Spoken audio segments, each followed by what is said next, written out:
Let me start by talking about software as a service, because people often confuse the notions of software as a service with the notions of microservices. The SOS model is one that has been around for a long time, but it is not micro in any sense of the word. That's the main difference, is most of the SOS applications were just big, giant applications. They tended to have REST front ends. They tended to be hosted on a single web server. They tended to be, well, monolithic is the word that I've used here, but monolithic in the sense that they were just one big application. So from an architectural point of view, software as a service is not a particularly interesting model. It's just a big app that's got a REST front end in front of it, running on a web server. Microservices are nothing like that. The other one, the last one I'll put in there is they tend to access the data only. I'll come back to that in a second. But if you think about it, they're RESTful. And if you're doing REST, that means that you've got 4 verbs, and you're using those 4 verbs to access resources. Right? Well, what you end up with then is that your software as a service model, more often than not, turned into nothing but a front end in front of the database. And a microservice is not doing that. Microservices are actually doing work. So the microservices, on the other hand, are very small. By very small, I mean they could be anything in the range of a few lines of code to maybe a few thousand lines of code, but they're not going to be an entire application. I'll get into this more in a moment, but if you think about object modeling, about breaking up a program into a set of objects that implement some well-defined class, with the objects talking to each other using messaging, right? We've all heard that word, using messaging. The problem is that we've come to interpret that word, using messaging, as meaning making function calls, right? A microservice architecture is really nothing but that, except we're actually using real messaging. So if you think of a microservice as being a class, that's actually a better way to think of it than thinking of it as an application that's running on a server somewhere, on a computer somewhere. It's really a standalone class. And as we'll see in a minute, you design them the same way you would design standalone classes. So they're small, they're self-contained, they hide things, right? One of the characteristics of an object that's an extremely important object is that an object, if it's done right, will hide the implementation details. I have a rule of thumb that you should be able to completely replace the implementation of an object with a different implementation, and the clients of that object shouldn't know. That rule applies in spades to microservices. So microservices will typically have their own databases, but more importantly, they will not expose any information about how they're accessing that database to the outside world. They tend to not, in other words, provide data. Now, they will provide some data, is that these are web applications we're building, so you need to move data down to the browser in order to be able to do anything, in order to expose a user interface. But more often than not, you'll follow another basic object-oriented rule, which is that you don't ask for information, you ask for help. Is that you don't ask for the data that you need to do work, you ask the thing that has the data to do the work for you. And that's really at the core of the microservice model. This notion of having a remote entity that does work for us, rather than provide us with data that we need to do the work. So because of that, that tends to reduce the size of the client-side piece, because it's not doing as much work as it used to be doing. And that's a good thing, of course, is that means that the client-side piece can focus on the user interface rather than on the underlying logic. Now, Conways Law keeps coming up in the context of the microservices, and I think it's worth thinking about. The basic notion, again, of Conways Law, which you've probably heard 6 times by now, is the correlation between the structure of the organization and the structure of the software that the organization produces. And a lot of that has to do with organizing things into silos inside the organization. In other words, when you have a silo-like organization, you end up with a silo-like application. So the whole notion of a 3-tiered or n-tiered architecture is really dependent, or not dependent, but connected to the way that the organization is put together. Now, when we go into the agile world, we go into multifunctional teams, where we have 3 teams that have represented upon them all of the skills that one needs to do the application. So given that kind of organization, that gives us a lot more flexibility in terms of how we build things, is that you end up now with small microservices that are self-contained. The team could build a single microservice without talking to anybody else. Now, it's not always the case, and in fact, it's not often the case that you'll have a direct team to microservice relationship, right? This team is responsible for this service. Because in an agile world, at least, the unit of work is a story, not a piece of technology. So in the process of implementing a story, you're going to have to go in and tweak 3 or 4 little microservices. But the point is that because of this team structure, that's not only possible, it's easy. So one of the reasons I want to bring this up for 2 reasons, is that one is that this Microsoft model then, or this microservice model becomes a very distributed kind of model where each of the services is very self-contained, but more to the point, it contains all of the functionality that can be implemented by the people that are building it. So notice that each one of these microservices has its own database. There won't be a big, giant, monolithic database in a microservice system. Is that every object is responsible for maintaining its own state. It gets back to the whole basic notions of object-oriented design.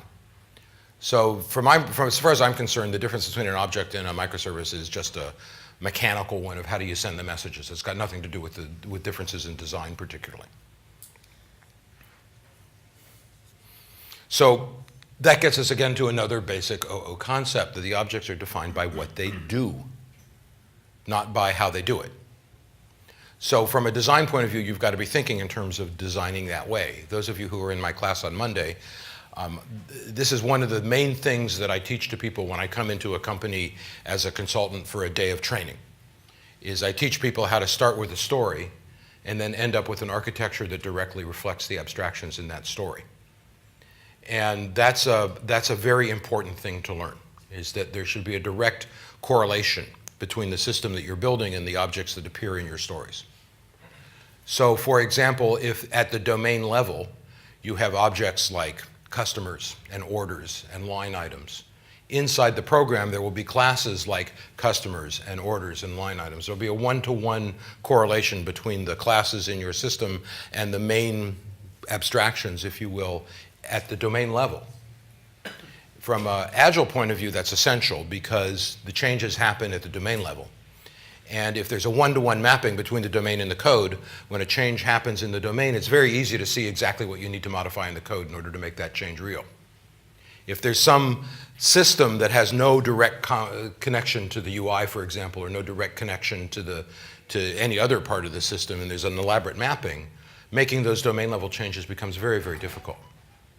Now, microservices follow the same kind of philosophy, is that you have to be mapping the individual services to domain level objects. So if you're doing an order processing system, odds are you're going to have an order service and perhaps even a line item service, an individual object service. You'll certainly have a customer service. You'll have an authentication service, right? So it's going to map to the domain. The services are going to map to the domain. Is everyone following what I'm saying here? So if you're thinking in terms of the service mapping to a specific piece of technology, as in the case of, often I'll see people who do it wrong have a database access service. That's fundamentally incorrect. Is that you want to have domain level services that use whatever mechanism they need to use in order to do whatever they do. If that involves talking to a database, fine. If it doesn't involve talking to a database, fine. Right, now one of the things that we'll see in a moment, we will certainly get to it, is that in the little blogging system that I've put together, I don't even use a database. It wasn't worth it. In other words, I'm doing a blogging system for myself to use on my own website. And my main goal was to have articles and comments attached to those articles. That's what I was trying to do. And I thought about that for a moment, and I thought, I'm going to produce, at best, 2 articles a month. So every year, I'm going to churn out a grand total of 24 articles. It is not worth messing around with a database to store 24 articles, believe me. I would much rather have 24 files sitting in the file system someplace. And by the same token, every article might have attached to it a dozen comments. It's not worth putting those in a database. Instead, I will just stick them in a file in JSON format. Right now, if I was going to scale the system up so that it was handling a massive number of blogs with a massive number of comments in it, well, I'm storing everything in JSON anyway, so I can just replace the file system with MongoDB and I'm up and running with a real database. But I'm not going to do that first, because there's no need to do that first. There's this agile philosophy that you implement in the simplest way possible for the situation at hand. But you want to implement in such a way that you can expand it. Now, I followed that last rule by implementing around JSON, because that way I can do my flat file to Mongo translation in a few minutes as compared to a few days or a few weeks of work. But the point is that the microservice architecture allows me to do that because nobody knows how a given service is storing the data or cares. So as a consequence, I can store the data any way that's convenient to me. If it's convenient to put it on the file system, I'll do that. If it starts being less convenient to do that, I'll change it to something else. Nobody will notice that that change has happened. Is everyone with me here? If you have a database access service, you don't have this luxury, because there's going to be a lot of information in the APIs to that service that are making assumptions about the fact that there even is an underlying database and the way that database works. The other issue is transactional. We'll get back to transactions in a second also, but if I have an order object, or if I have a blog object, or if I have a comment object, any modification to that is going to be atomic with respect to the outside world. Add this comment. If, on the other hand, I have a database service, getting atomicity there, by turning things into transactions, becomes very, very difficult, especially in a kind of flaky network kind of world where you have to be guaranteeing that all of the pieces of the transaction actually succeed before you will commit the transaction. If, on the other hand, I just say to a comment manager, add this comment, I know that's atomic, even if it has to be done in multiple steps to the underlying database. So the notion of transactions are helped a lot by working with this basic principle, is that you're defining things by what it does, by being a domain level object, not a technology or a piece of technology focused object. So when it comes to data then, you're just not thinking about it.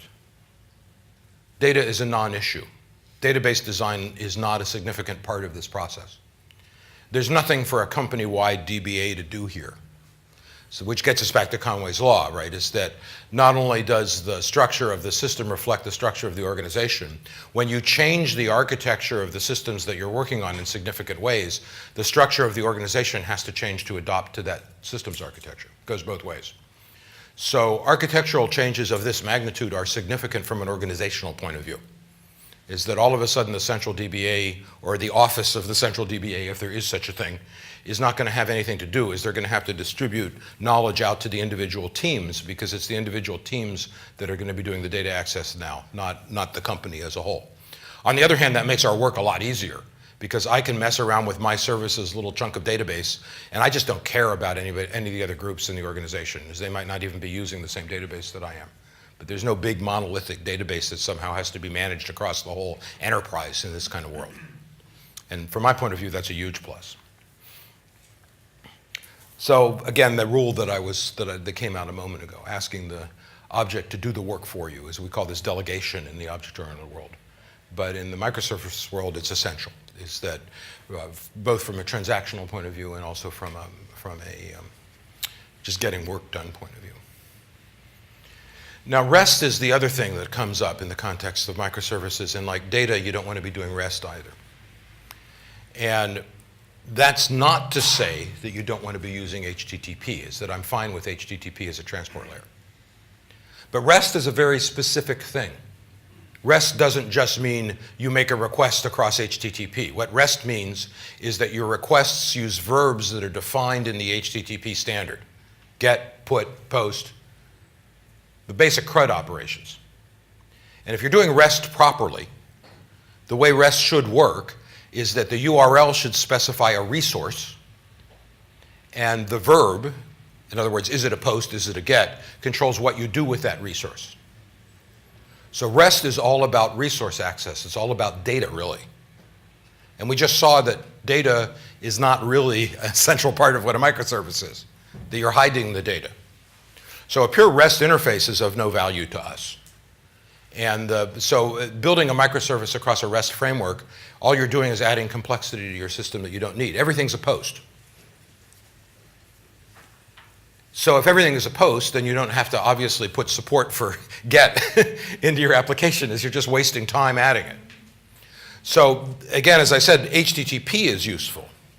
But REST is not particularly, it's not the official REST kind of way of looking at things. Now, having said that, I do not use HTTP for microservices to communicate with each other. I use messaging for that, and we'll get to that in a moment. So even in the HTTP level, at the HTTP level, we don't want to be using it unnecessarily. It's a level of complexity that we would like to avoid. As an Agile guy, I want to do things as simply as possible. All right? Now, microservices all have to have certain characteristics also, so let's talk about those. In other words, one of the things that I think of as damaging when it comes to talking about REST applications is that people tend to think of a microservice as if it's a servlet or whatever unit of HTTP handling you want to do. They tend to think of it as a little blob of functionality that's running inside the web server. And that's not nearly good enough. So this notion of thinking that a microservice is something that I can just build as if you were in Java, you would build it as an applet, for example. If you're in the Microsoft world, you'd build it as one small service that was installed into IIS. That's not a microservice. That's just a REST handler. Microservice has to be functional, have a whole set of characteristics that are important to maintain, and the first one is security. Is that simply making a REST call to a remote server is not secure. SSL does not give you security. Right? We want to make sure that nobody can call our service who is not authorized to call our service. You can't do that, at least at the transport layer in HTTP. You have to use some kind of token system. In other words, if you log on, you get a token that the system generates, a single-use token that the system generates for this session, and that token has to be passed back as part of every microservice call. Because that's the only way the microservice can verify that you are approved to use the service. You can't let just anybody come in and use the service because they will bring your site down in a heartbeat if you allow that. In other words, a denial of service attack against a microservice where all that you do is just start making massive numbers of service calls without throwing the results away, that's way easy to do. So we have to protect ourselves against that at some level, and the easiest way to do it is with a token. So you can at least say at the very beginning of the processing, this token is not valid, so I'm going to reject this call. And if you're really going to take security seriously, you have to do this at every level. You can't just check the token when the REST call comes in and then imagine that you don't need to look at it again. Because there are going to be lots of hacks that are going to go deeper into the data center than that are going to go deeply past the actual REST handler. So you have to be checking these tokens at every level, at every service level. So everyone following what I'm saying here? So this is the security side it's actually, I say it's non-trivial, but it actually is trivial in some ways. It's easy to do. You have to have some authentication service that's generating a token as a side effect of login. You have to verify that whoever's making the request is legitimate. If you look at Amazon services or Google services, for example, they will issue you as a programmer a unique password, effectively, right, a long string of random junk, that you have to pass back to them every time you open up a connection to their service. But one way or another, you've got to do that, which is not hard, but you have to do it everywhere, which is that people don't want to do it everywhere. They don't want to look at it. They don't want to have a token passed in as the first argument of every method on their microservice. But get in the habit of doing that. You really need to. So security then is the first issue. It has to be, let's see, what have I put here? Hopefully I've talked about everything that's on the slide. Secure tokens. End-to-end encryption I haven't talked about, and that's important also. If data is sensitive, it's sensitive. When people think about security, they often think about the periphery of the system, as if you can build a big wall around your application, and if you're inside that wall, everything's safe, and if you're outside that wall, everything's dangerous, and all of the security is focused on getting through the gate. That never works. That never works. So if you're going to be secure, you've got to be secure through the whole system, because you never want to be in a situation where somebody hacks into one corner and then can leverage the fact that they're now in to start touching things that are elsewhere in the system. Now, if it's a heavily messaged system, if they've hacked into one service, they probably have access to your message bus. In which case, at minimum, they can monitor what's going across the message bus. So everything, if it's going to be secure, has to be secure. So something like a credit card number, you can't turn it into plain text when it hits the data center. You have to keep it encrypted all the way through to the database, all the way through to the place where you're going to store it. You need end-to-end encryption. Well, ZeroMQ has a really nice end-to-end encryption system in it that is, it does elliptic curve cryptography from the point where the message is sent to the point where the message is received. And that's really valuable. That's a valuable feature to have in your communication system, and it's one that all communications for microservices should use. So if you're using a messaging layer that's not doing that kind of encryption for you, then you have to add one. Right, Zero is nice in that it provides one, but there are many, many message bus implementations in the world. It has to be autonomous. So first of all, it should be a standalone process. And this is another change in thinking that's mandatory here. A lot of people, when they think microservices are, again, they're thinking REST. So they're thinking in something that plugs into my web server. Well, if you're implementing your microservices as 6 plugins to your web server, then it's not actually autonomous anymore. You're dependent on the web server. You're dependent on a lot of things. Now, my microservices are standalone processes. I launch them from the command line. Or if I want to be fancy, I launch them from a script that's run when I start up the system.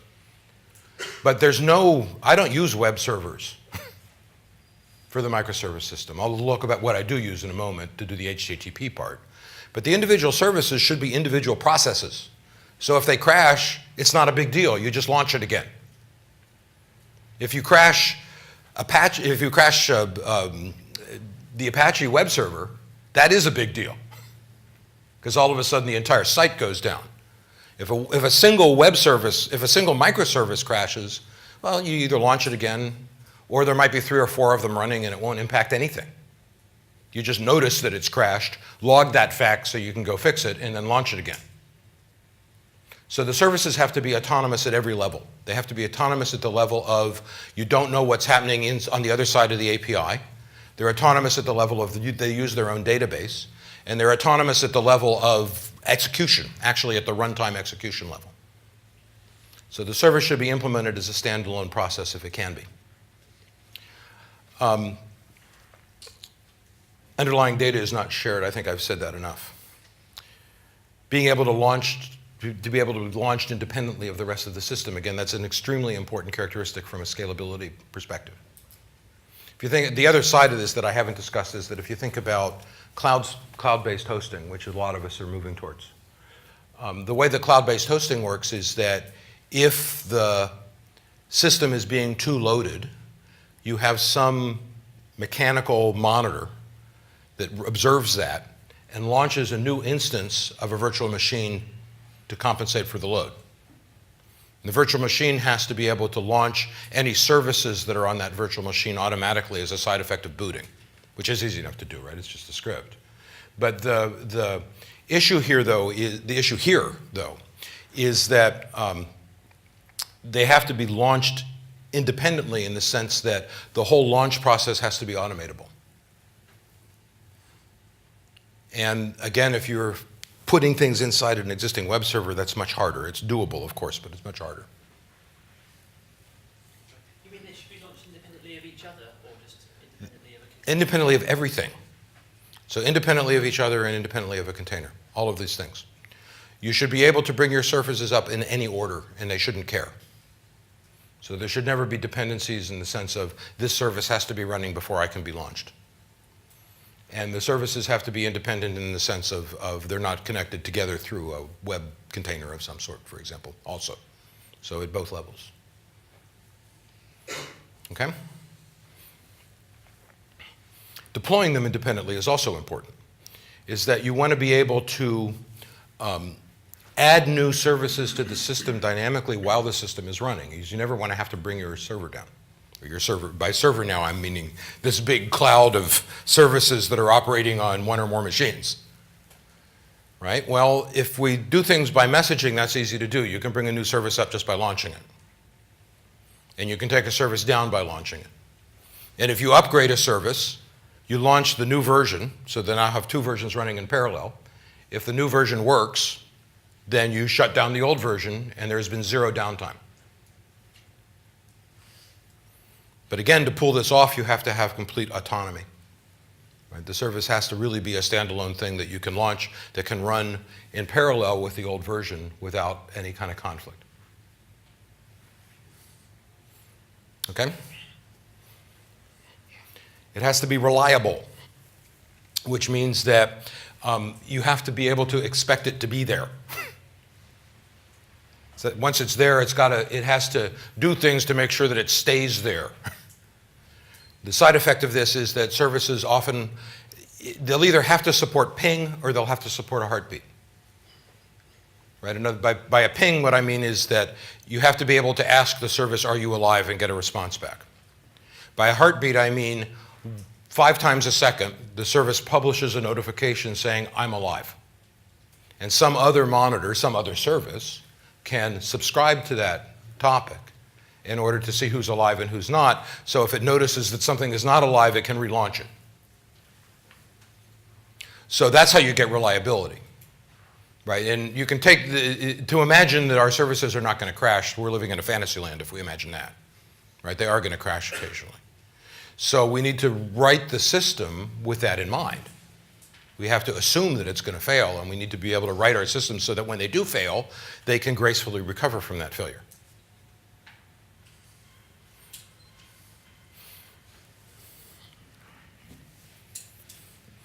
Notification I just talked about. Logging. Logging is also a very important part of this whole thing. Logging and monitoring. Right? So the way most monitoring systems work is by looking at logs. Which means that if you don't have logs, you can't monitor. Right? Ideally, you want monitoring to happen from outside rather than inside. In other words, it's very difficult to add monitoring inside the service.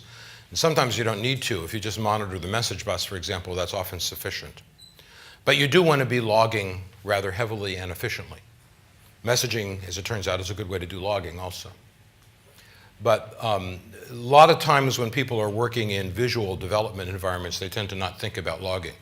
Right? If we were all running Unix circa, I don't know, 1980, right? The debuggers that we would have would be the world's most miserable debuggers. They'd all be these command line things.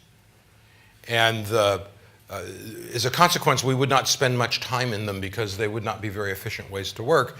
And the way we would verify that our program is working is with a hugely verbose logging stream. Right? Anytime the program did anything, it would log stuff. Well, we have to get back to thinking in those terms, in terms of making our systems monitorable. We want to log a bunch of stuff. We don't want to make it too verbose. Now, admittedly, no human being is going to be looking at these log files. But if the log files grow too quickly, that's kind of a problem. We run out of disk space too quickly. And if the log files are too big, it loads down our messaging infrastructure, and we don't want to have that happen. But we want to at least register where we are in the program so that when the system crashes, we know what we were doing when the system crashed. So generally speaking, it's important to be able to identify when things go wrong and log that at least. In other words, you should be checking the return values from anything that can return an error return. And if you get an error return, you should be logging that fact. Now, that doesn't mean you should be stopping functioning at that point. You should then try and carry on. But you should at least log the fact that something is screwy here. Was that you're just stretching?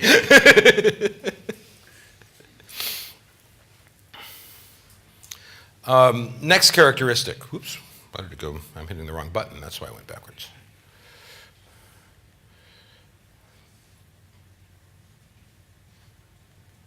I'm getting there. Oh, come on. You would think that the people that put together like PowerPoint and Keynote and all these systems would figure out that people hit the wrong button occasionally, and you need to go forward. You need to undo the last button click call. There it is. Finally. Minimal value proposition. I guess it is, yeah. High value for me, though, right? I'm the customer, so I should. Scalability. You need to be able to have multiple instances running at the same time. It's the way you do the way you scale microservice systems is you spawn off new instances of the service when the existing instance is overloaded. So to make something scalable, it has to be possible for multiple instances of the service to run concurrently. It doesn't require any kind of external load balancing, which is a good thing, is that you can do the vast majority of your load balancing at the software level. You can do it inside your messaging infrastructure. So all of the hassle of maintaining hardware load balancing, you don't need any hardware load balancing until the system gets massively large. And now again, that's a function of the messaging infrastructure that you're using. Is one of the things I like about ZeroMQ is that it is extremely lightweight. It can handle a huge volume before the server starts breaking down. So you don't need to be doing a lot of hardware load balancing because the very front end, the point at which you start spawning off requests is so fast and so efficient that it can handle a vast quantity of requests before it starts bogging down. So that's a good thing. Multiple instances have to be able to run on multiple machines, but you also have to be able to run them on the same machine. And that should be completely painless. That should be a matter of changing an IP address in a configuration file somewhere. Lightweight and fast, I think that goes without saying. They have to be concurrent in the sense, of course, that multiple instances can run in parallel no matter what environment they're in, even if they're running in the same process. Now, one of the things, though, that's interesting about a microservice architecture is that if you use that same architecture in process, you use it as a way of organizing things inside the process. In other words, where you have two, I don't know what would be smaller than micros, let's call them Microservices, running inside our process. And those two Microservices are talking to each other across a message bus inside our process. Suddenly concurrency becomes much easier to implement than it used to be. If microservices are implemented properly, all of the concurrency control that you need can be done on the message bus, can be done just by getting things on and off the message bus in a synchronous way. And you don't have to use any semaphores or flags or any of the thread control stuff that all of us beat our heads against all the time. All of that can just go away. It vastly simplifies our lives. So we're solving threading here with an architectural approach rather than using a programming approach for solving the concurrency problem. And that's a good thing. So you want to be using a messaging system, Rabbit and Zero both do this, that have that use in mind, that have built things so that they work concurrently and painlessly. You don't want to use sessions, at least not server-side sessions, because that gets in the way of a lot of the stuff that we're talking about here. First of all, it gets in the way of concurrency, is that if you have to make 2 or 3 method calls in order to get some operation done, those 3 method calls might be on 3 different services. If you've got state stored somewhere, all of a sudden things get very complicated. So in microservice-based web applications, if you need to store state, you tend to store it on the client. You tend to use cookies or something like that to store it on the client. So there isn't any server-side session, and what you do is replace it with client-side session. No sticky routing, right? Is that there's one of the things that you can do when you use hardware load balancing is you can say, when the second request comes in, send it to the same machine that the first request came in. That's a huge problem. From a maintenance point of view, that's a huge problem. So you don't want to assume that there's sticky routing inside the system. Behavior should not vary with state, because again, the 2 or 3 method calls that comprise an operation might happen on 2 or 3 different microservices. So if the service itself is stateful, you're in deep trouble. Right? If the first call put it into some state and the second call assumes that state, well, if the second call goes to a different microservice, it's going to be in the wrong state if the service is stateful. So information about what state you should be in has to be carried along with the request. And the service has to put itself in that state based on the information that's carried along with the request, which means that our API design gets really tricky in situations where we have to have stateful behavior.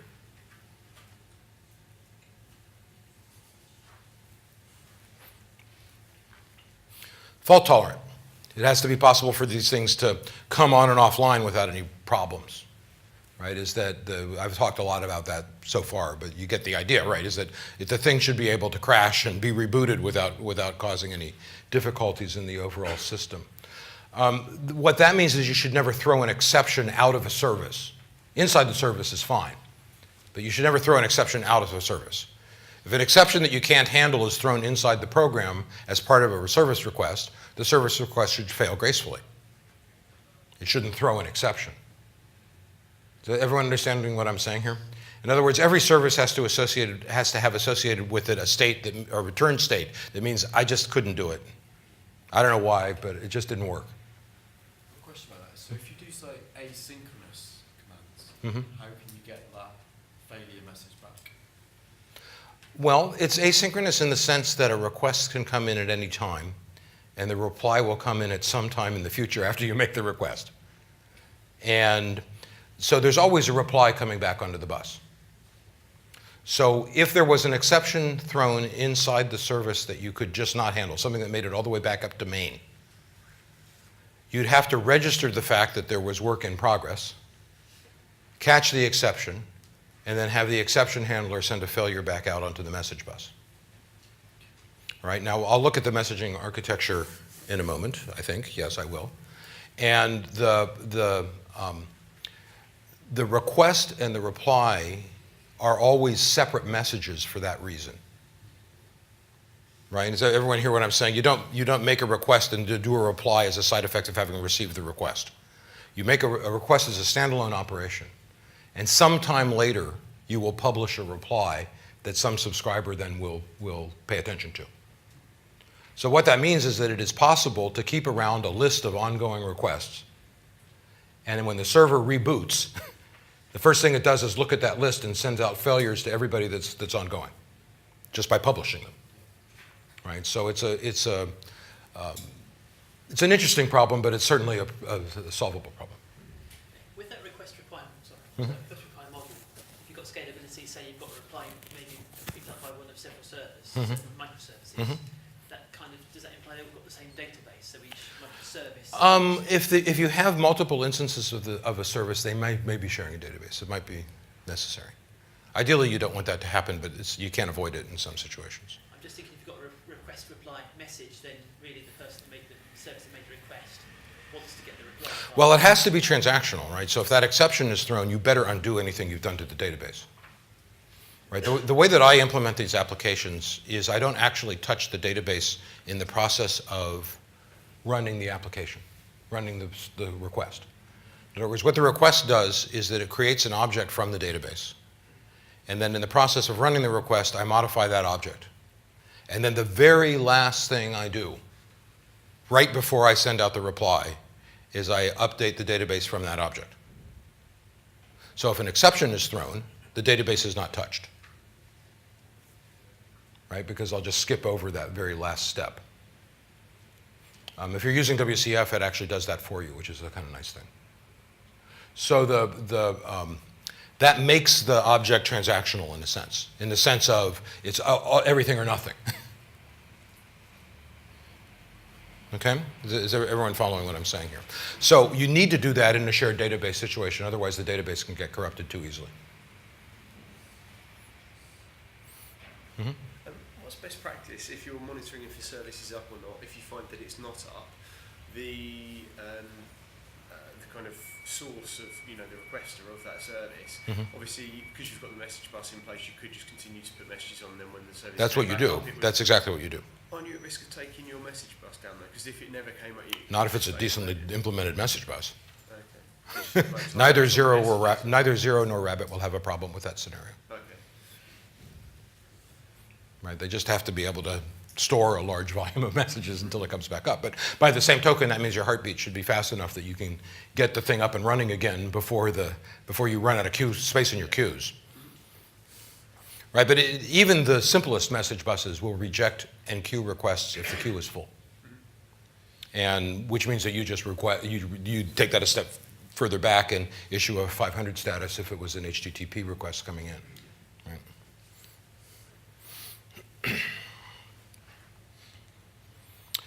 Transactional, we've been talking about a lot of the transaction stuff. Right? The basic idea, though, is that Yeah,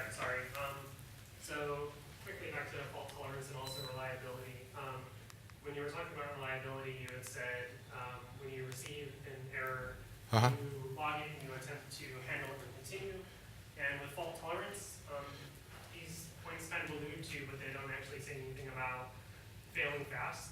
So my question is the choice to fail fast versus attempt to handle and continue about internal errors to a given service instance versus cross-service instance communications, or how do you... No, you're failing fast, always. So I think that's an important rule. But you can't always fail fast. Am I making sense? In other words, the cause, maybe I'm not understanding the question, but the cause of the failure might be known or unknown. If it's known, then you can fail fast. If it's unknown, then you have to fall back to these kinds of exception catching strategies where you fail at the end of the process. And it's hard to predict every way in which a service can fail. At least it is for me.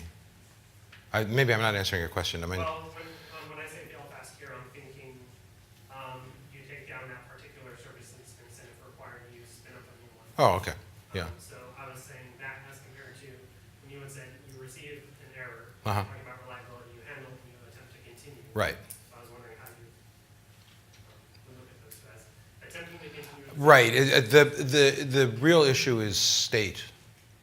In other words, can you trust the service to be in a viable state if there was an exception thrown?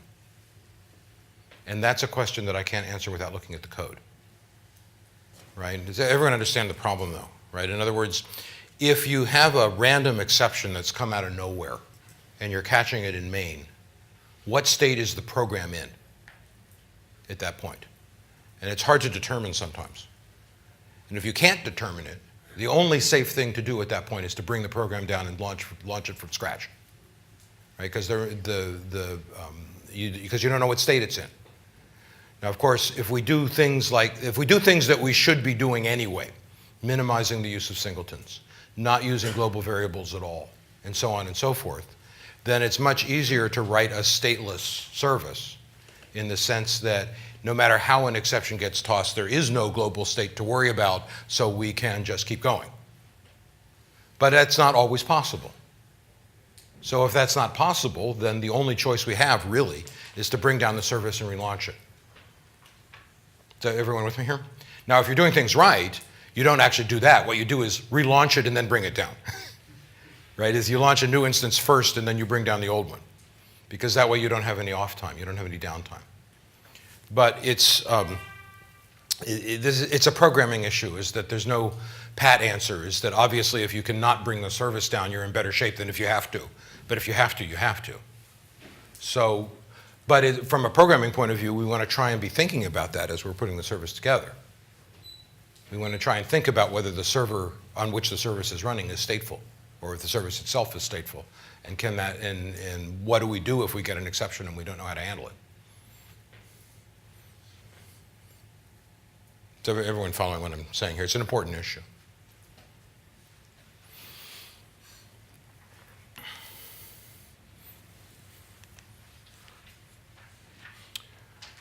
Your unit of transaction in the service should be a single method call. In other words, it shouldn't be that you make 2 or 3 or 4 methods. Now, if you get back to the OO design stuff I was talking about a moment ago, that's almost a side effect of designing properly. In other words, if you're asking the object that has the work, or the information rather, to do the work for you, the requests tend to be for a complete unit of work. So you don't have a situation where you have to make 3 requests in order to get a single unit of work done. You're not getting and getting and getting and then setting and then setting and then setting. You're just saying, do this for me. So at that point, the call becomes transactional from a design point of view, in the sense that one call equals one transaction. And you want to do that as much as possible. So getters and setters are not a great idea in this kind of environment. They're not a great idea in any kind of environment, but they're particularly not a great idea in this kind of environment. Operations work completely or not at all, as that's what I was just discussing really in the context of exception handling. Right? In other words, if anything goes wrong, it has to fail in a way that has not changed the state of the world.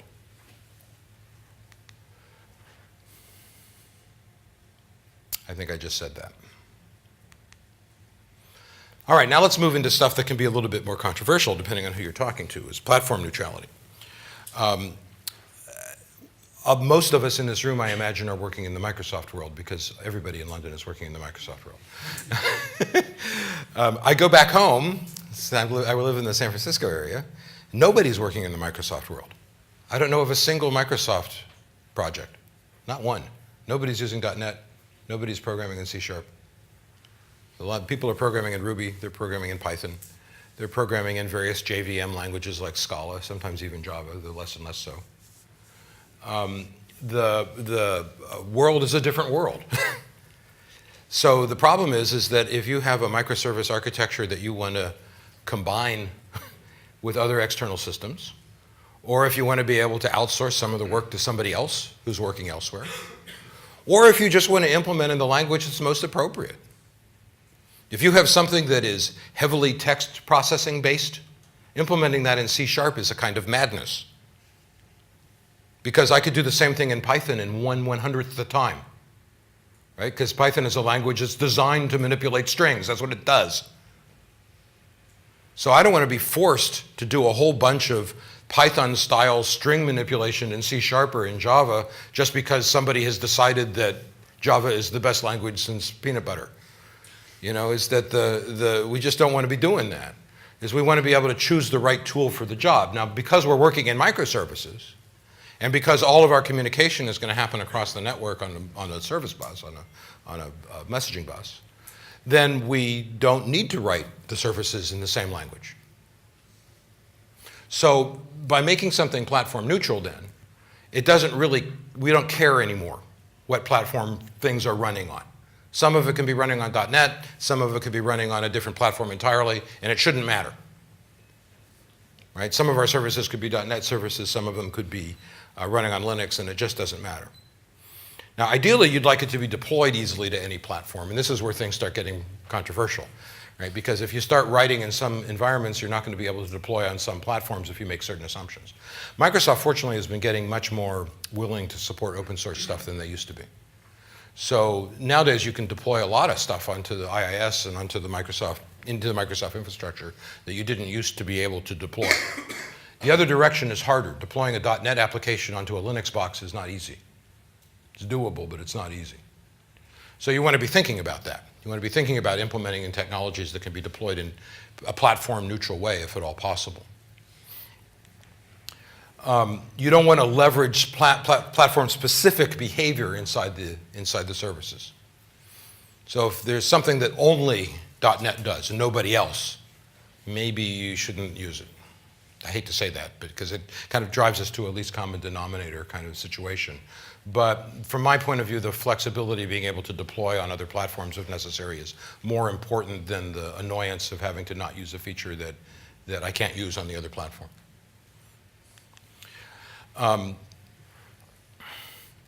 Platform-specific protocols, and I put SOAP into that list. You should be avoiding them.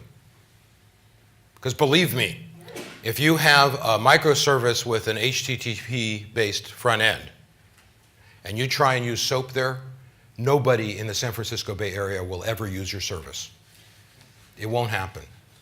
SOAP is a thing that SOAP has become a Microsoft thing. Nobody else on the planet is using it. It's too complicated. It's too big.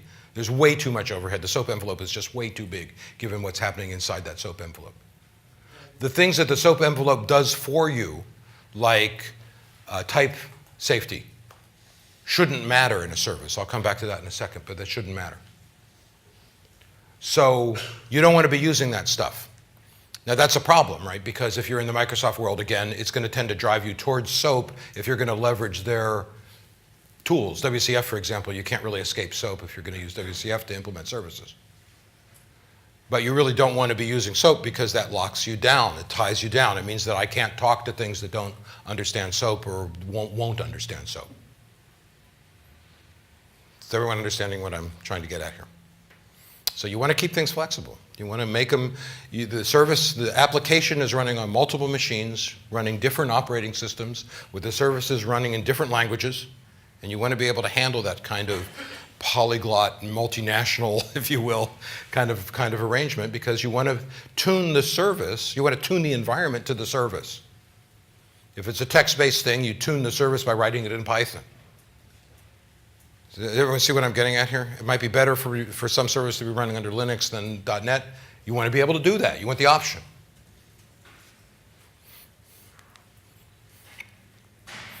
You want to support standard communication protocols, obviously. That's easy because most of us are happy to use TCP. But you want to do it, obviously. Now, leniency is the next side of this. If the services can be written in any language, you have to be able to deal with that. And lots of languages have lots of differences with each other. The way in which numbers are represented varies from language to language, and also from platform to platform. So this is kind of an extension of the platform independence issue, is that the data as it flows through the system has to be independent of both the language and the platform, which means that it is almost always ASCII and JSON. Right? Because a number in JSON is a number. Right? Is that we don't care whether it's big endian or little endian, or we don't really even care about the precision. Now the service has to be lenient in the sense that if it gets a number in a JSON statement, it's got to be able to deal with that number. So if it's a 16-bit int and the number won't fit into a 16-bit int, your service better deal with that. Not just reject it, but deal with it. Because we're trying to have a situation where we can write the services in any language. So not only do we need to use a transport mechanism or a communication mechanism that's language independent, but the program has to be lenient of the incoming data. And by leniency, I mean leniency at every level. So if a method expects 4 arguments and only gets 3, it should deal with it. Arguments come, you don't check arguments as part of the protocol. That goes back to a SOAP issue. Instead, you're using JSON here, right? You have as many arguments as you have. But that's a good thing. It gives us more flexibility. But that means that an argument inside the system might be passed around in a hash table, right? Not as a set of 4 variables, not as a struct, because we might not know how many arguments we have. If things are misspelled, deal with it. You want to be as lenient as possible. Mm-hmm. So I have a question about ASCII. Why ASCII? I mean, doesn't that limit you to Roman characters?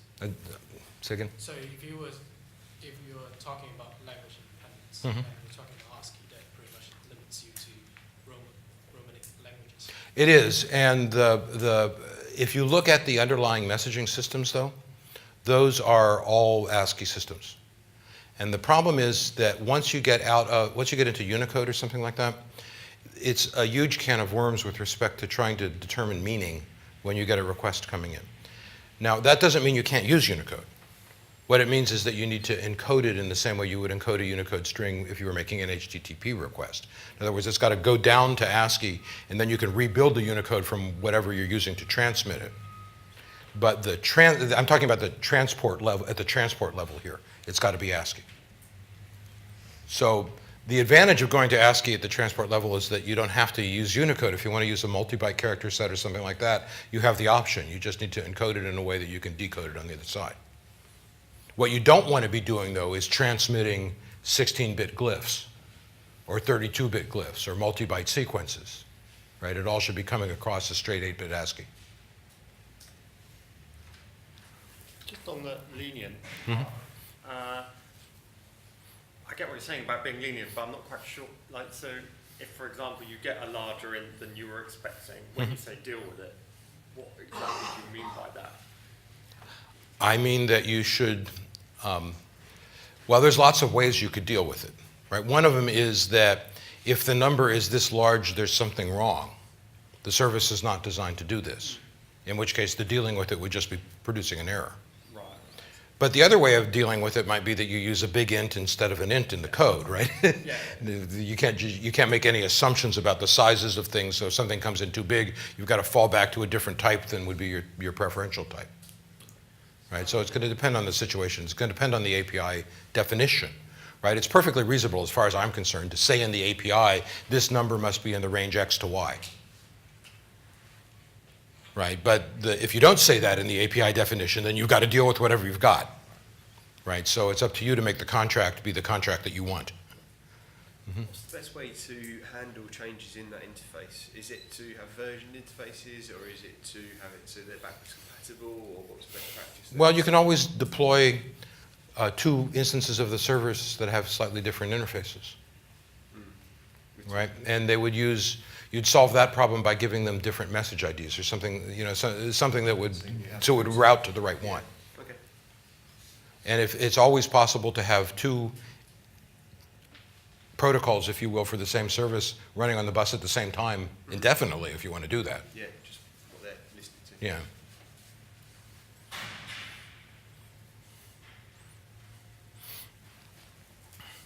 Argument ordering shouldn't matter, right? Because it varies from language to language. We shouldn't care. Of course, if we're using JSON again, we've solved that problem because it doesn't matter anymore. In other words, all of this stuff that SOAP is helping us with, we don't want it.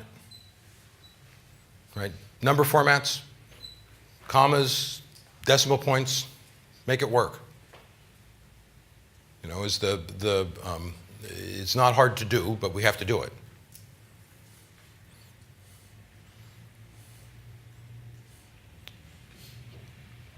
All this stuff.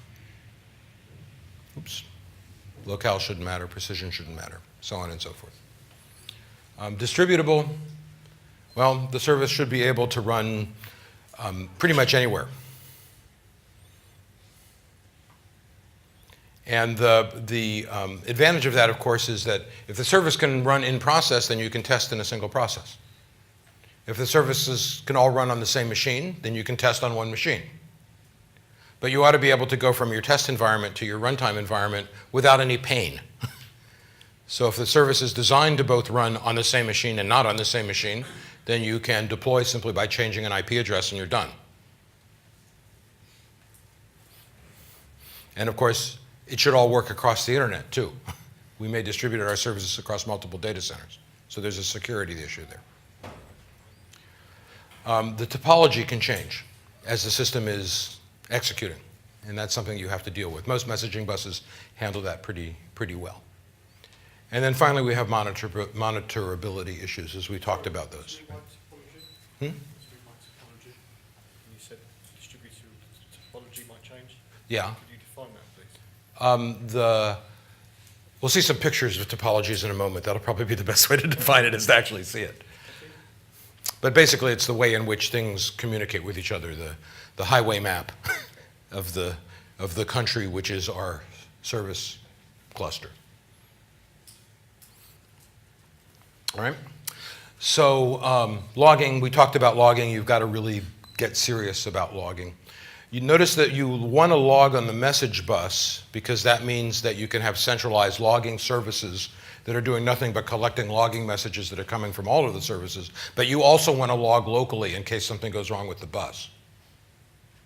Right? So the local logs are going to run out of space after a while, but that's fine. Just throw away the oldest stuff if you have to. But you want to do both. You want all logging messages to go to both places. And you always need a ping or heartbeat. All right? Questions about this before I now move on to architecture? Mm-hmm. How do containers fit into this microservices world? Container in what sense? Well, for example, with platform neutrality, if you're using, say, something like Docker, I don't know. Well, you know, I don't use any container architecture at all in my systems. But in terms of microservices, would it be beneficial, or? I wouldn't use a container if I could avoid it. It'll add complexity. So I don't even use containers as simple as Tomcat. It's they're just adding complexity. They're making things hard to configure. I don't believe in configuration. It seems to me that if you have big configuration files, one of two things have happened. The most likely thing is that the programmers are being lazy. They're saying, oh, I don't want to make this decision, so I'm going to make it a configuration option. And of course, what that does is it forces other programmers to make decisions that they're not competent to make. Right? If you're building a service, you're the one who's competent to make that decision. So just make it. There are services out there, which I would call microservices, which do one job. They listen to a message queue, they get a workload, they do the job, and then they die. And there are Docker-based services which do that. And what you're describing is more like daemons which pick up. Well, you can go either way. continue to work? You know, you could go either way. The advantage of having it dying at the end of every service is that you get back to a known state, right? But the obvious disadvantage is that you've got to go through the overhead of killing the process and launching it again, right? So I tend to want to keep the service alive if I can because I don't want that overhead. But that's just a design decision. There's no correct answer there. Go the way that works best for the application that you're working on. Okay? All right, now this is a slide that I pulled off of Gardner.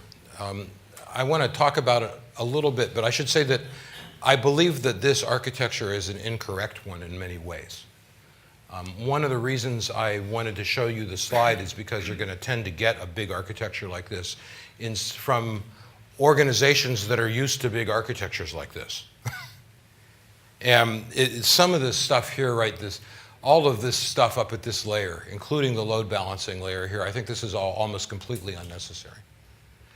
The vast majority of work is happening inside the microservices themselves as they communicate with each other.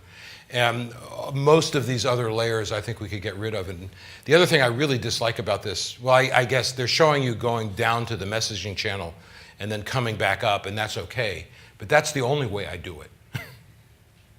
I never have situations where I have things up here feeding into the microservice by some interface that's not the messaging interface. So I use more of an adapter strategy. There is always messaging inside microservices, however. And there's always a layer underneath of things like the monitors and so forth. Now, they're not showing those as tied into the messaging channel, but they will be. Everything has to be tied into the messaging channel. The other issue that's important, though, the thing that actually this article that I stole this picture from was trying to make is this pink inner architecture thing, is that in microservices, the inner architecture is everything. Is that all this stuff on the outside you kind of don't really care about. This just has to do with ops. And a microservice that's built correctly should be built in such a way that we can change all this stuff out here and it won't impact us much. So Gardner is focusing on all the ops stuff because their clients are giant corporations who have a lot of money invested in all of this ops stuff, and they don't want to be told that they didn't have to actually invest that money after all, and that we can do it in a much simpler way with a much simpler setup. They're not going to be happy, right? Somebody's going to lose his job over that. So they're going to want to try and force a microservice architecture into something that's more complicated than it needs to be. So that's something to bear in mind as we start deploying this stuff. Now, it's all based on messaging. Everything here is based on messaging technology. So messaging has been around for years. Is that I used messaging in the first system I wrote when I first got out of school. And that system was an embedded system inside a robot that was using messaging for, basically we had separate little boards attached to each of the components of the robot, the motors and the sensors and so forth. And we had a message bus that was being used by those components to communicate with each other. Right, this stuff has been going on for an awfully long time. But for some reason, it kind of fell out of popularity, is that for years, nobody knew what messaging even was unless you were working for a giant corporation, in which case you thought of it as middleware, right? And middleware was nothing but a message bus that programs that were written to not talk to each other could use to talk to each other. Right? In other words, the point of middleware is that you had one message bus in the middle, but you had a bunch of so-called adapters that would translate whatever weird thing the program wanted into some common lingo that you could use to talk to other things on the same bus. Well, that's one use of messaging. But the lighter weight uses of messaging are much more interesting. And they've been around. If you look at Java, for example, JMS has been part of Java since day one, but people have not used it for some reason. In the Microsoft world, we have to use it. Or not Microsoft, I'm saying it again. Microservices world, we have to use it. The microservices world, we have to use it. So this is all based on messaging. Now, let's look at a couple of topologies, to use the word that I was using earlier, a couple of ways that messaging can be used to make things work. Now, I've shown you two messages buses here, this red one and this blue one. A message bus might not have any physical existence. This is a conceptual concept. This is a concept that we use to kind of organize things in our heads. it turns out that this message bus doesn't actually exist as a thing. That's just a concept. In other words, the concept is I publish to the bus and I subscribe to a notification on the bus. But in fact, you can do this in a point-to-point way. If you're using 0MQ, you will do it in a point-to-point way without some kind of central manager sitting here. They call these brokers in messaging systems. The blue bus, it turns out, is actually a small application, a small service, which is receiving messages and then sending them out again. So everyone following me here? Or to put it another way, this is just a convenient way to think about routing. This, on the other hand, is actually a program. Right? So when I'll push to this bus, what that means is I'm going to push it into some broker, which is going to maintain a queue. And when I pull from this bus, what that means is that I'm going to pull from some broker, some program that was maintaining the queue. So somewhere there's got to be a little program here that's maintaining the queue. So everyone following what I'm trying to say here? Now, it's not worth drawing that here. It's just going to clutter up the diagram. So when you see these diagrams and you see buses, they might be programs, they might not be. Okay? This bullet shouldn't be here yet. It'll make sense in a moment. I don't have my builds quite right. This basic structure, though, is an important one. Now, this is the structure that's used by the web server that I use, which is Mongrel 2. If anybody's used Mongrel, Mongrel is the Ruby web server. And it's a good, fully functional, high-volume web server that's very, very fast. Now, I'm not programming in Ruby, though. And in fact, the guy who wrote Mongrel isn't programming in Ruby anymore either. So Mongrel 2 is actually a complete rewrite. The only reason he called it Mongrel is because he had written Mongrel 1 and he liked the name.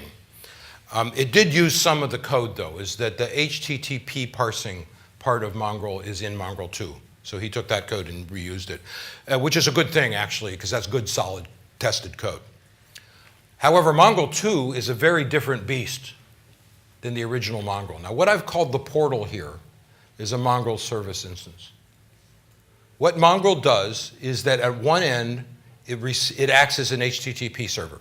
It gets requests. Now, you don't use any kind of plugin. You don't do much configuration. It's a very, very lightweight thing. So you can get Mongrel up and running in about 2 minutes. You download it, you compile it, and you launch it. There's a configuration file that's going to be about 4 lines long. And what that configuration file says is, when I receive a URL that looks like this, I'm going to create a message and put it on a specific message bus. So Mongrel this portal is tightly integrated with the 0MQ messaging system. Is that they have changed the whole notion, in other words, of servicing web requests into a microservice-friendly notion. Is that every request comes in here as a request, and it immediately goes out onto a messaging bus as a message that is carrying a JSON protocol that specifies in it all of the arguments specified in the URL and in the post data. Comes in as JSON. And that can be handled by any service out here, written in any language, running as a standalone process.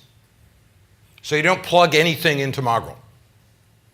What you do is create a service that binds to a specific address, right? This service is at this TCP address. And then you say to Mongrel, when something comes into this URL, publish to that address. Everyone following what I'm saying here? It's a really nice architecture. So you could build something like this yourself. You could build a portal that ran inside IIS, or you could build a portal that ran inside of Apache or something, but why bother? For one thing, I don't want to carry around all of the weight of something like Apache when all I'm doing is this simple thing. M-O-N-G-R-E-L. Mongrel. Or did I? Okay. I thought I had it written up here, but I don't. It'll be written at some point.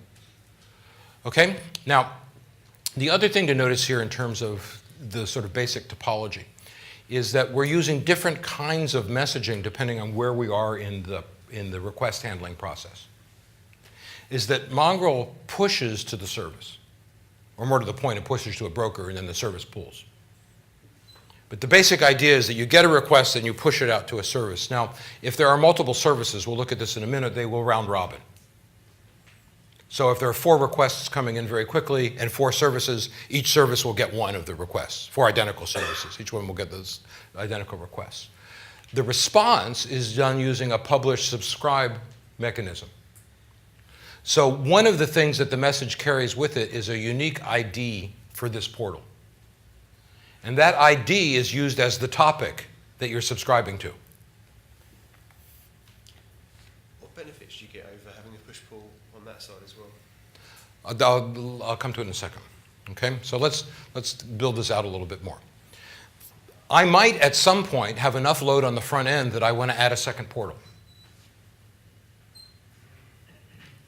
So in this situation, I've added a second portal, but there's still only one service running here.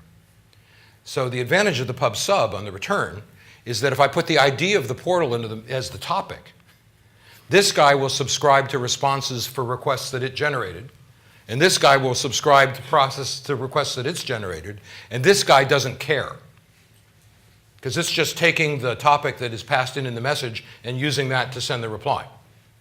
So I can layer up as many portals as I want here, and the service does not know that. It can be, in other words, it can be handling multiple requests from multiple portals.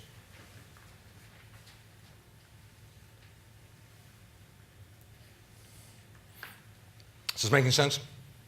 It's an important issue in terms of scalability. Now, if I do this, of course, I'm going to need a little bit of hardware load balancing out here. I'm not showing that in the slide yet, but I'll need a little bit of hardware load balancing. Now, the next step, though, is that, well, there's my hardware load balancing. I am showing it. The next step, though, is that I could then spawn off multiple services. In other words, I'm monitoring the world as the world is working. And what happens is I notice that my service up here is overloaded. The input queues are just getting too big. It's that it can't work. So I can just clone off the service and run a couple more instances of it. Now, because they're on the same logical bus here, when you push, it will round robin to the 3 services as the requests come in. So all of a sudden, I have instantly and dynamically load balanced. So by using this architecture, we have the ability to add additional portals if there's so much incoming HTTP traffic that we can't handle it. And at the same time, spawning off clones of the services if there's so much back-end activity that we can't handle it, and do that completely painlessly without anybody having to know that we've added extra stuff. Right? See what I'm saying? The portals don't know how many things are over here, and the things that are over here don't know how many portals there are. This is a really nice decoupling. Can I ask you something? Mm-hmm. You've used round robin a couple of times now. I understand it to mean it goes to each one in turn. So Right. it goes to top, middle, bottom. Right. Regardless of what's busy at the time. Whereas it sounds That's like you're correct. doing it, That's so- correct. It's not based on load. It's just dumb. So even if they were unloaded and it would always go that the first message came in, the top one would process it. That's correct. But the next one came in, even if the top one was available, the middle service That's would correct. process that message. That's So correct. it's actually- It's always going to distribute amongst the 3 of them evenly. And it does what's called fair queuing, which basically says that things get distributed evenly. What if, say, the middle one was still processing message? Then it's going to be pending in its input queue. Okay. The middle one pulls when it's ready, that's the thing. It pulls when it's ready. But it's just a pulling. Right, they all pull when they're ready. So there has to be some kind of queuing buffer at the front end here. Our goal is to not enqueue things. Our goal is to make the queue sizes as small as possible. I guess was your point, if the process got stuck on one of them and it continued to then pull messages, would they get queued up? No, interestingly, well, it depends on the messaging system. In Zero, interestingly not. Zero manages to be brokerless while at the same time being reliable, which is an interesting feat. So if this guy goes down, what will happen is that the things that were in its queue will end up getting redistributed to the other ones, which is pretty nice. But if it doesn't go down, if it just gets stuck in a particular process, would it continue to consume from the queue? If it just gets stuck, its queue is going to continue to fill. And eventually it will get full, Yeah. and which will cause it to start rejecting requests. And of course, a monitor could detect that situation and try and deal with it. Okay? So this is my basic architecture for web applications. Is the oops, push one more in, right? Is we can have a logging service here too. Mm-hmm. So going back to my asynchronous problem, Mm-hmm. for example, like, let's say you're creating an account on the website, but you can't log in until that account has been created. Mm-hmm. So how do you get that published information back to the client? You go back to the portal. That's happening at the portal, right? So the portal, HTTP comes in and it's now sitting on that request. So that's called that like a web server. It's like a web server. It's like a little miniature web server. To the browser. Right, but the thing is that if you think of if we were to implement this in servlets or services or something, what would happen is that service would be sitting there waiting for the message that it has subscribed to arrive. And when it arrives, it would then generate the HTTP response and send it back. Right, in other words, the request comes in, it pushes out to the messaging system. And then it subscribes, and it sits there waiting for the thing that it subscribed to come back. Could it also maybe call another service if it was required? Absolutely, it could. Absolutely, it could. But it should be doing it across the bus. It shouldn't be, right? Everything should be on the bus. Well, I was just thinking something like, we've received requests, please watch this video while we're building your account. And then Well, hopefully we won't have to do that, but yes. But it is synchronous from the perspective of this client, yeah. right? Because there's a request and a response. And the response won't happen until you make this loop. Okay.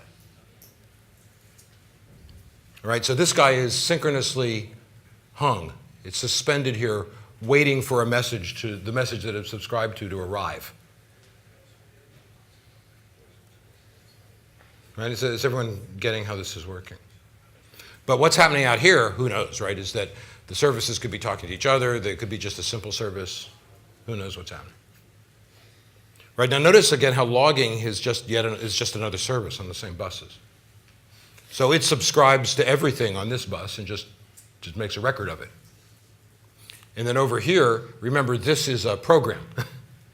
So what this program does is it pushes everything to the log as it comes in.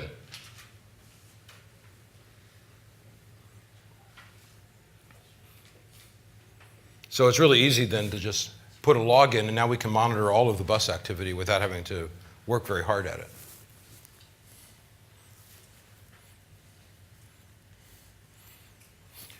Now, of course, we can have multiple services, in which case we basically have to have multiple push buses in order to make that work. As with the picture before, we were looking at several clones of the same service, so they were on the same bus.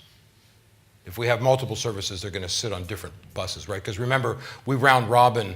I'm going to round robin between these two things as requests come in. That's implying that the request could be handled by either thing, which is implying they're the same service. Right, so we have to have multiple little buses here if we have different services. And what the configuration for Mongrel will do is that routing for us, because that's what we do in the configuration file. Is we say when a particular request comes in, route it to this bus. And the bus is identified by a TCP address. So everything looks like addresses.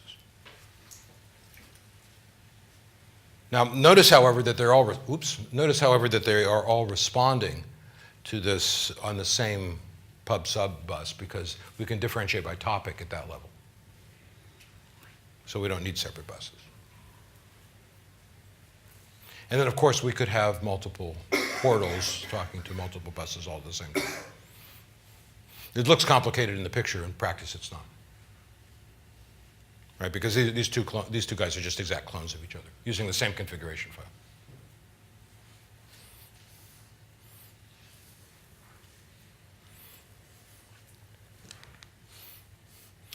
Now, we also can use messaging to handle failures and filtering. So it's often that you will have services that are doing nothing but filtering an incoming request and then passing it off to another service for further processing. So here I have a situation where I have a filtering service here. The portal is pushing to the filtering service. And then it will say, let's say the filtering service is doing some kind of authentication. This is trying to figure out that this is the person who says that, who they are who they say they are. And if it turns out the authentication doesn't work, it fails. in which case it just publishes that failure up to the bus, which comes back around to the portal, who then deals with it. If it doesn't fail, then it pushes further into the system that we were just describing.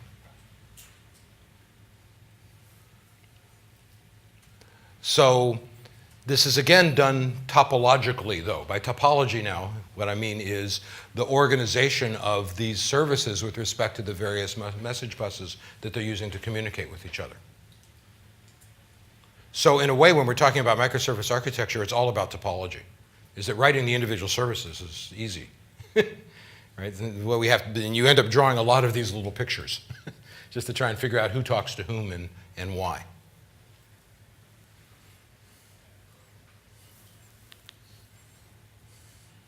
We can also make service-to-service requests. So here the authentication service here might be talking to a user management service down here. In other words, the way the authentication service works is he passes a message down here saying, is this guy who he says it is? In other words, does this username attach correctly to this token? Remember, we're not going to get the token. We don't need to use gets and sets. So the message request here is going to be, verify this for me. Verify that this is a legitimate token for this user. And the response is going to be, yes, it's legitimate. That goes onto the bus. But now the subscriber is the filter, not the portal. So again, that's done all by topics.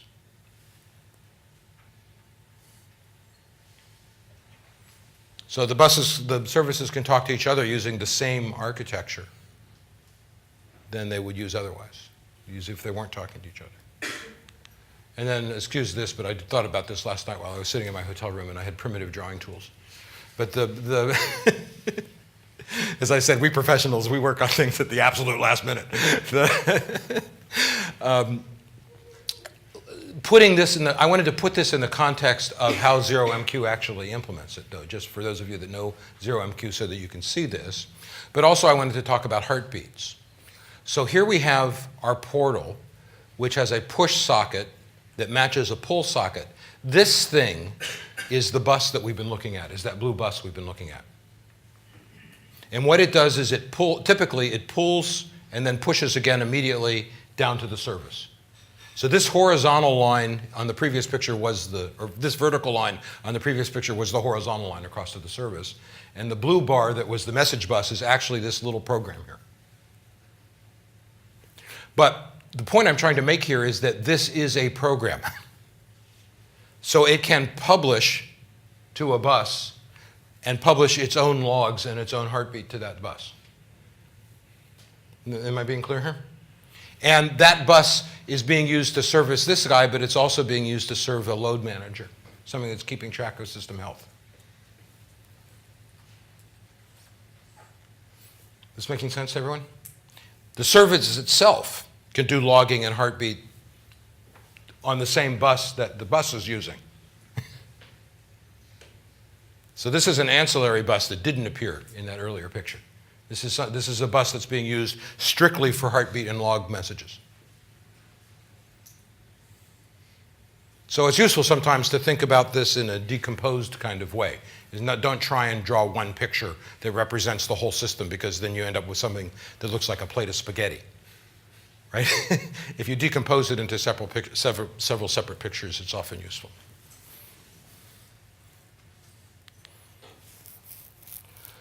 So, we're not going to have a whole lot of time. Actually, we're out of time at this point.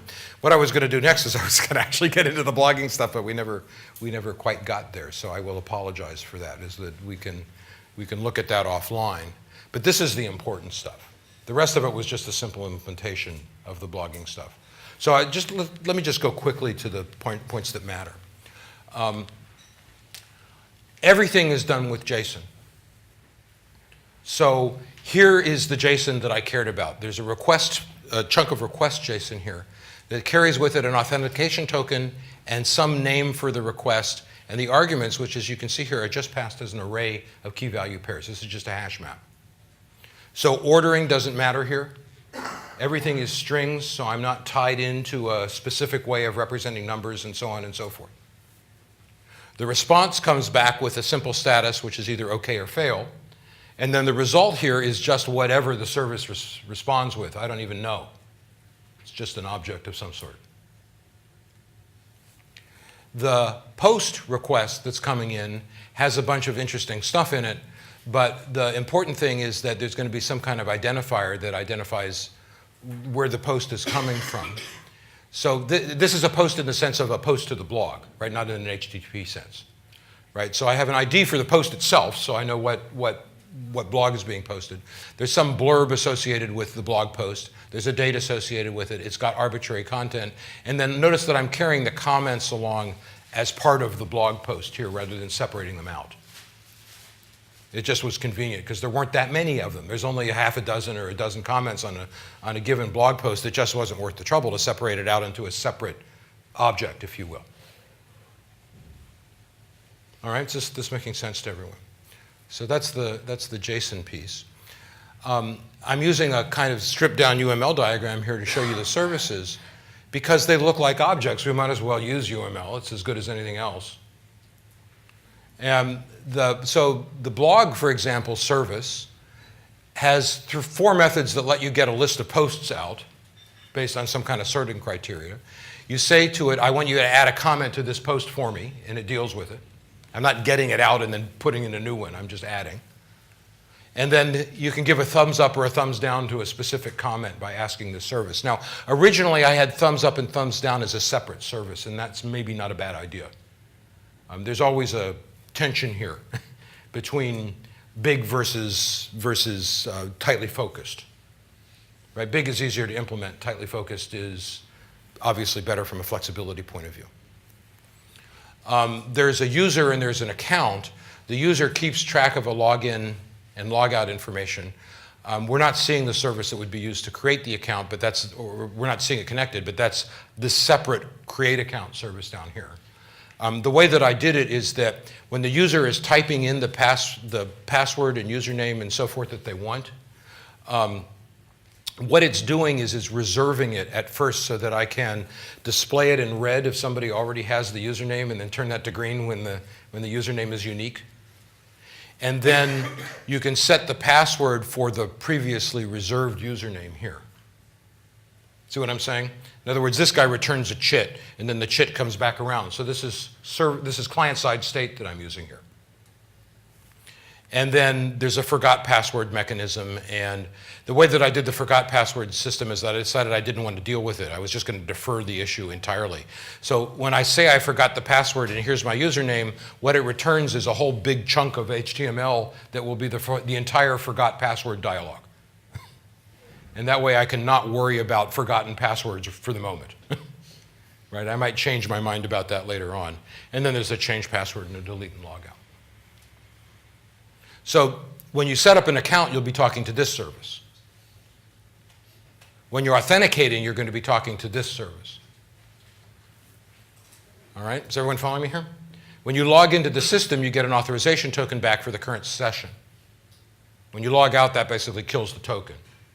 But when the authentication service is just going to call isValid here, saying here's an auth token, is this legit? Right now, I'm being a little loose here. I could also pass in the username. If I wanted to be really hardcore, I could have a system where every request would replace the token with a different token. And I'm not doing any of that, but I could add that easily enough if I needed to, because it's all in the context of one service. All right, is this making sense? So these services are all just sitting on that message bus that we were looking at a moment ago. They're communicating with each other using those JSON packets that we were looking at a moment ago. And that's pretty much the whole system. They're all little standalone independent things, which I can work on completely independently. They don't happen to be written in different languages now, but they could be. I've got them all written in Scala right now, but they don't have to be. So it's a little service. And I have a total of 4 small services here. All right, so everyone follow? Oh, I didn't mention the filter. The authenticator filter is the one that we were looking at a slide of at a moment ago, right? So all requests go through the authenticator filter, which is what's making this isValid call to the user service. So here's one service talking to another service. And if it goes through the authenticator, then it goes to the blog service. All right, questions? Sorry, on the user service and the account service, Mhm. do you talk to a shared database, or? No, is that the user service has a database in it. And when the user service needs to talk to the account service, it does it through the API. It doesn't do it by sharing the database. Right? That way they can have completely separate databases, but they can get information back and forth. When they talk to each other, do they do that via the bus, or? They do that by the bus. Everything is done by the bus. Even inside the program, I do everything by the bus. One of the things I like about Zero is it has an extremely lightweight and fast in-process bus implementation. So you could, and the way that you do it in process versus not is you just use a different protocol when you specify the URL. It's just IPC : instead of TCP : Sorry. So, back to the whole being self-contained, Mhm. the start of the topic where we were talking about security. Mhm. Seems like it's still an external shell in the sense that once you manage to get to the bus, that's The bus is protected by the mongrel instances, yes. okay. Right, so there is SSL to there. Those are all HTTPS requests. Once I'm on the bus, then everything is encrypted at the messaging level. So there is a point of vulnerability in the portal because things are going to be in the plain text in the portal as you go from one system to the other. How does the service know what methods being called again? It's just specified as a string in the JSON that comes in the request string. It's a kind of poor man's RPC system. Okay, well, I will let everybody go get coffee then, but I'll stay here so you can keep asking questions if you want to. So thank you very much for coming. Enjoy the conference.